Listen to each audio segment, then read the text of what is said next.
Hello, welcome to our channel 5-Star Plumbing. Today we will be talking about how you can replace your water heater by yourself. So in order to replace the water heater, first we will need to take out the old one. And for that we will need to drain it. So we will need to get a hose and connect it to the drain valve here. And we'll need to extend the other end outside.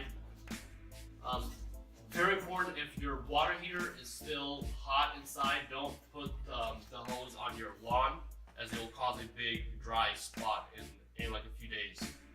So what most plumbers do is they turn off the water and then they drain the water heater. But what sometimes we see is from the calcium that's in there, it either partially or completely blocks off the drain valve, which makes the process of draining the water heater much longer. So what we do is we connect the hose, extend it outside, and before we turn off the main water to the water heater, while the water heater is still under pressure, we open the valve and leave it for about a minute or two, so that any calcium that's in there will flow out with the pressure, and that way you're gonna drain it much easier and much quicker.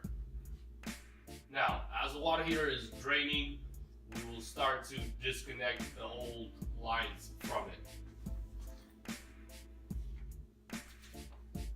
After you have let the water drain under pressure for about a minute or two, you're gonna need to turn off the water that supplies the water heater.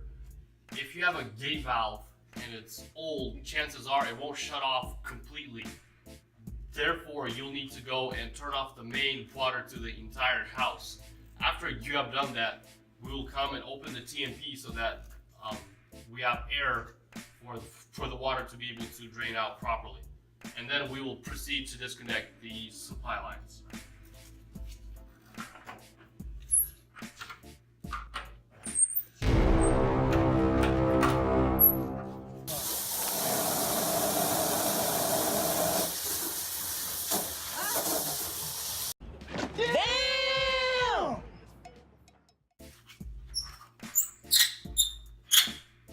Disconnect the cold. For the hot, it's also chances are when you're going to take it off, there's going to be a lot of water flowing out since there's still hot water in the system. You could go into the house and turn on 2 faucets. If you have a single story, you can just turn on 2 hot water faucets downstairs. If you have a 2-story home, then you could turn one upstairs and one downstairs. That way the hot water is going to drain out of the system, so when you take off the supply line here, you won't have a lot of water flowing out here. And one, making a mess. 2, it might actually burn you. Disconnect this here.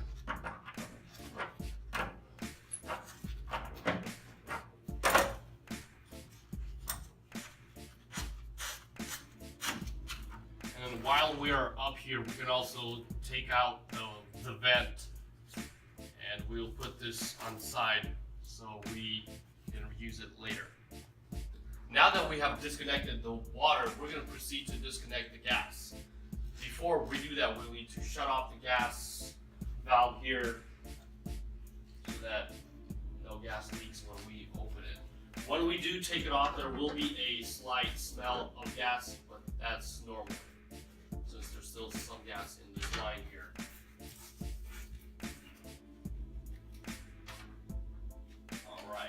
Now that we have disconnected the gas, we'll just leave it there for now. We will need to work on it, but that will be later. Now we're going to take off the straps.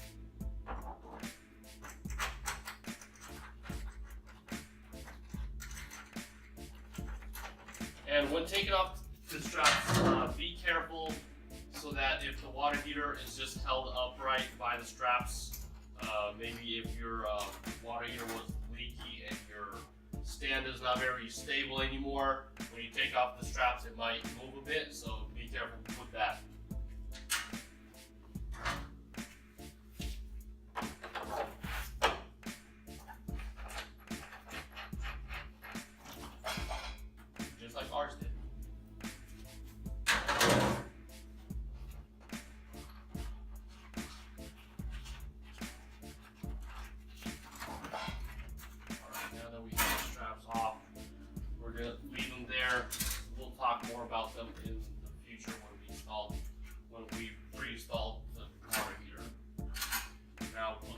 them out of the way, we have some space to breathe.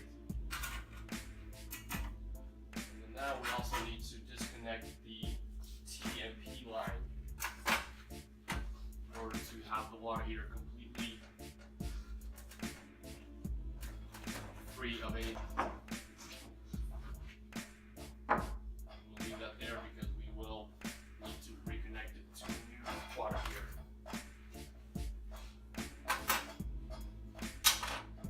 Normally your drain process takes roughly 15, 20, 25 minutes depending how well of a flow you have. Now our water heater is empty, so we are ready to take it off. This water heater does look big, and some people wonder how could one person possibly take it off, but it's actually much easier than you think. It just takes a bit of technique, and the water heater will be down in no time at all. So what we do is we just, now that the water heater has drained, we can now turn off the valve here. Turn that off. Take this off, and we will use it to disconnect, to take off the water heater off of the stand.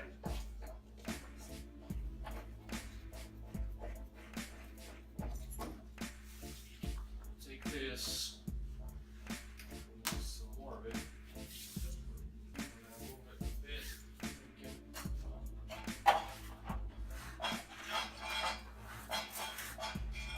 Move this around. Go around, hug it tightly, and remove it. And it's just as easy as that.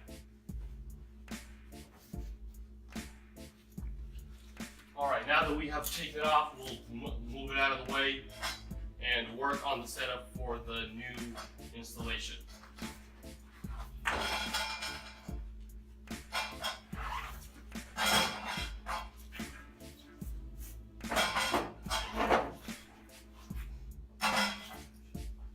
So, for the new installation, now we will proceed and take off the old supply line and the valve. And being that we had an old gate valve that was not shutting properly, we will replace it in the process. And we do always install a new ball valve, because chances are that the ball valves are much easier to work with and they don't fail as much. So in this model here, the lines here are not soldered on, but we will show you how to do that in a different video. So we're just going to go ahead and take them right off here. Take everything off, and we'll show you how to put them on later. Take this off. Next, very importantly, is the gas in how it was done in the old installation. Being that it was done many years back, it was not done by current code. For example, the gas here, we're going to need to go and turn off the main gas at the meter and redo it, and we'll show you how that's done.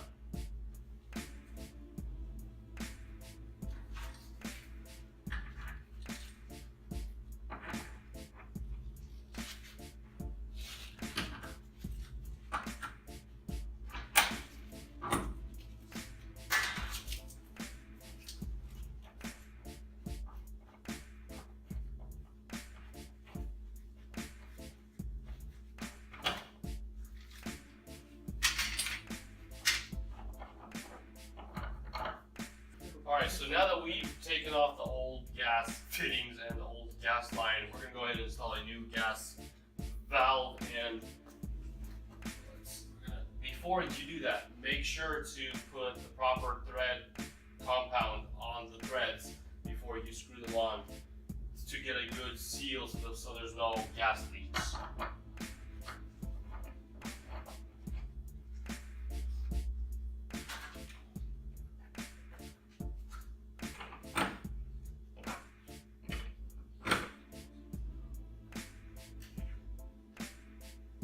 Now that we have the gas valve on, we're going to go ahead and install a drip leg, or also called a sediment trap for the gas. So we have a T here, we have a 90 angle here, and here's how it's done.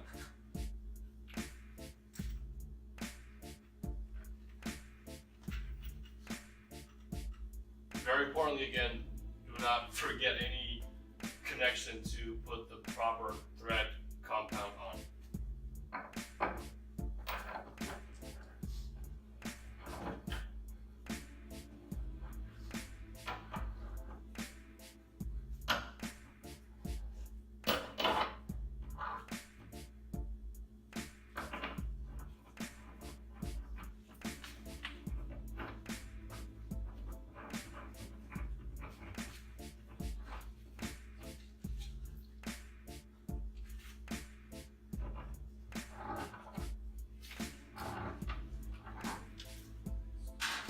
So now that we've put that together, we're going to install this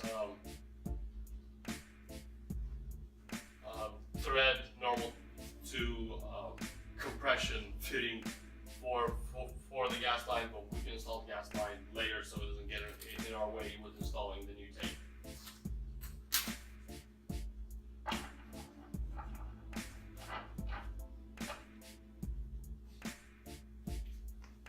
Now that we have the gas done and in place, we're going to go ahead and install the new valve for the water and the new supply lines. So like we said earlier, we always install ball valves as new ones, being that they're much easier to use. It's just a quarter turn and they have a much longer life expectancy, and they don't fail as much as the gate valves do.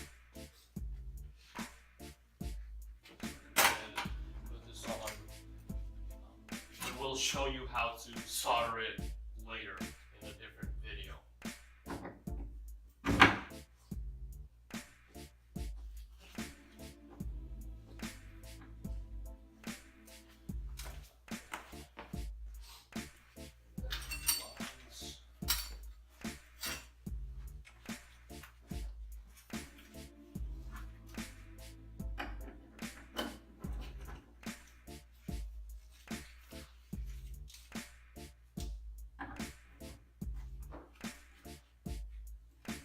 Now that the new lines are in, we're going to talk a bit about the straps.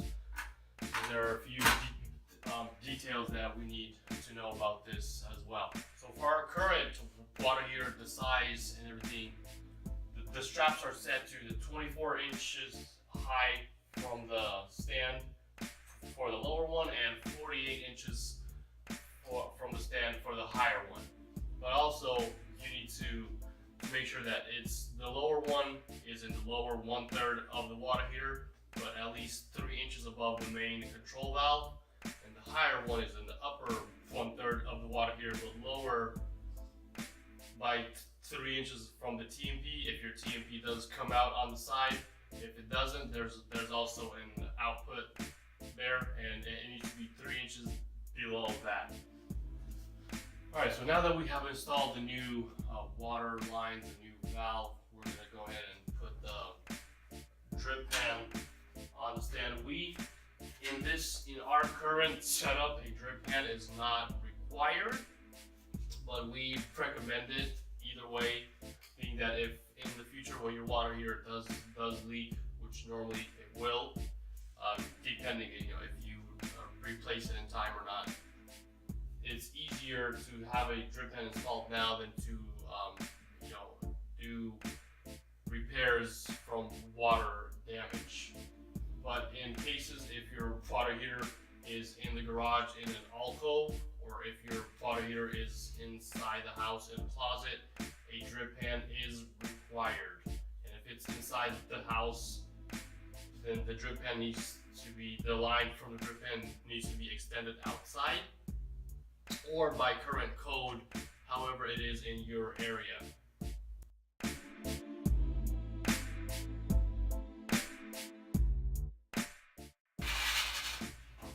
Alright, so now that we have the drip pan in place, we're going to talk about what we need to do next. So next we're going to put two 2x4s in the back of the water heater, so that when we install the water heater, the drip pan doesn't get squished up against the wall and there's actually space around it.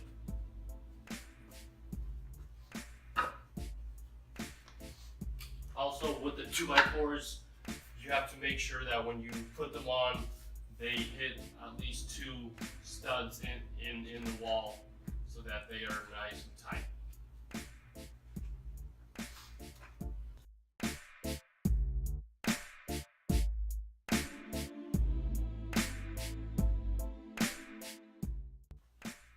Alright, so now that we have everything here in place, we can go ahead and put the tank back on. In this case, it's going to be our same old tank, just as we're doing this for demonstration.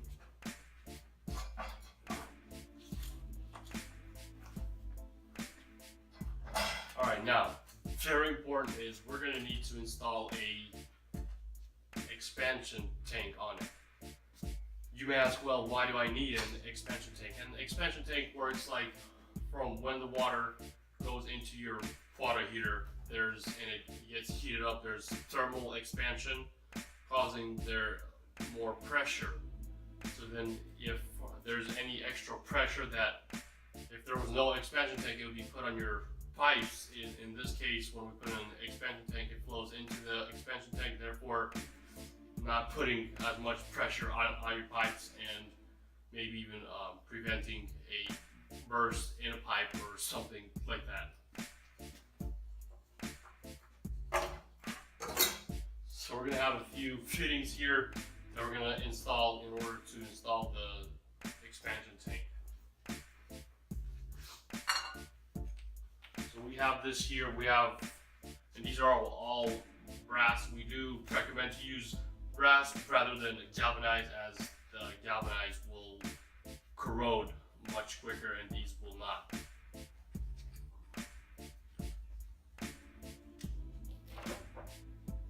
And again, make sure to install, now that this is a bigger size, this is a 3/4, we will need to install Teflon tape and thread compound paste in order to have a nice secure seal.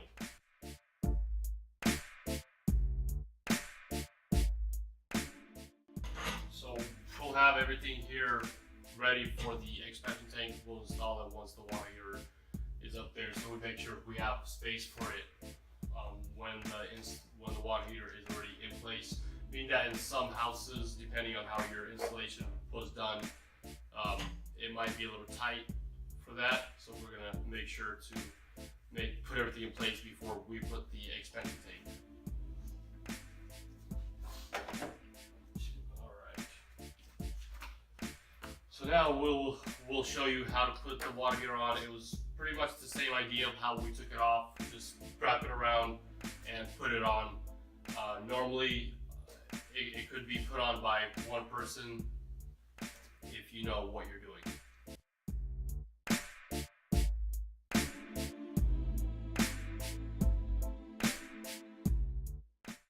Alright, so now first we're going to strap it into place and then continue to reconnect everything back to the water heater.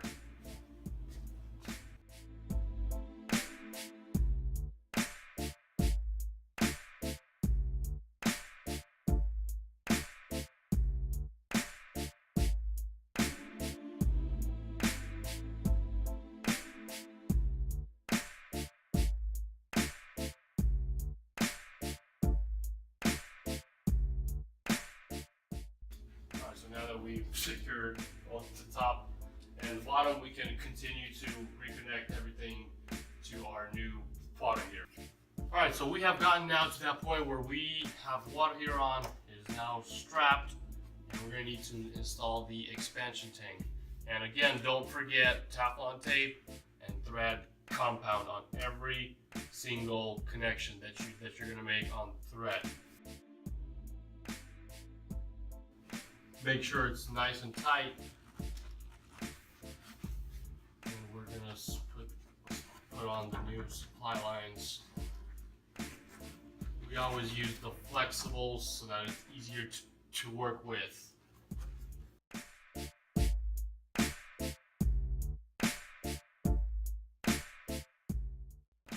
here on here, we don't need to put Teflon tape or thread compound, being that the what secures it here is a little rubber seal inside the supply line. And also be careful here to not over tighten it, as you can damage that rubber seal if you tighten it too hard. Just nice and tight, not too much, should do it.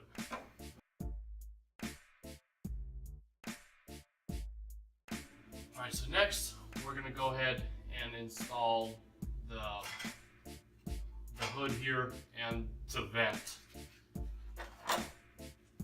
Also, for the vent, it's very important, by current code here, which we are in California, in Northern California, it needs to, any vent that is a type C has to be at least 6 inches away from anything flammable. If you're going up and you're going to go up into the, if it goes up into the attic, it goes up and goes outside, anything in the attic or even entering into the attic, 6 inches has to be a type B vent. So that one only needs 1 inch clearance from anything that's flammable. So we're going to go ahead and install the hood here.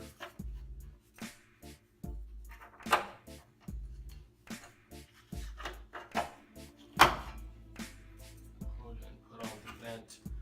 In our case, this is a 3-inch vent, so we're going to need at least 3 screws to keep it in place. If you have a 4-inch vent, you're going to need at least 4 screws.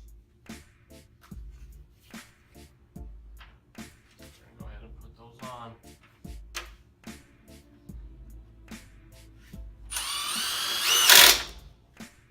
Nice and tight.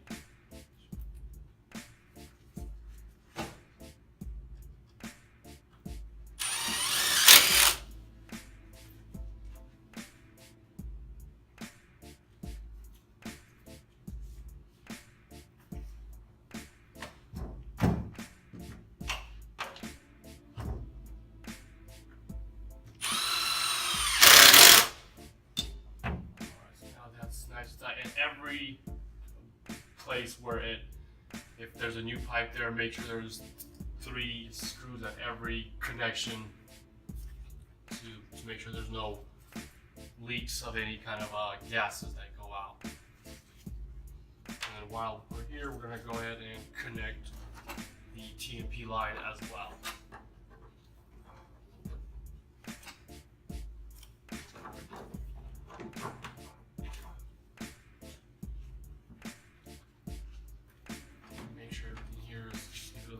Another visual inspection, make sure everything is nice and in place, and then we could go ahead and turn on the water, and then again look around and make sure there's no leaks, and we'll do that at the end one more time just to make sure everything is nice and tight so we don't have any leaks of any kind. Alright, so now that we have the water heater on the stand, the straps in place, the expansion tank in place, the water is connected, we'll talk about how to properly insulate them at the end. And now we're going to go ahead and connect the gas.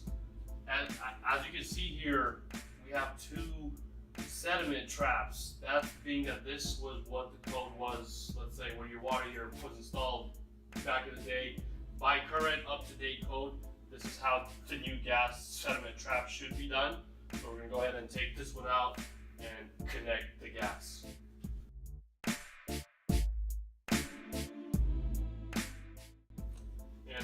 And again, make sure you put thread compound on all the connections, except for the ones that are compression ones. Those don't need any kind of tape or paste on them at all.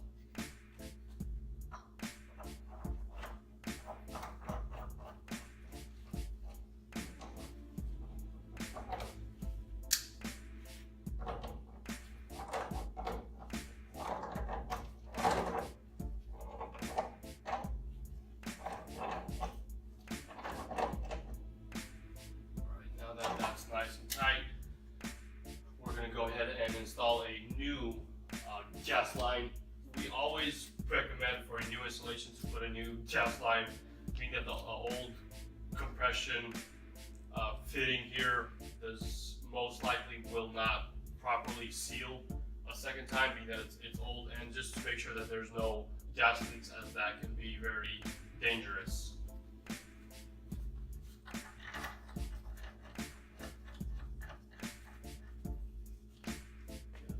Put it here and tighten it nice and tight, just until you feel it stop. There.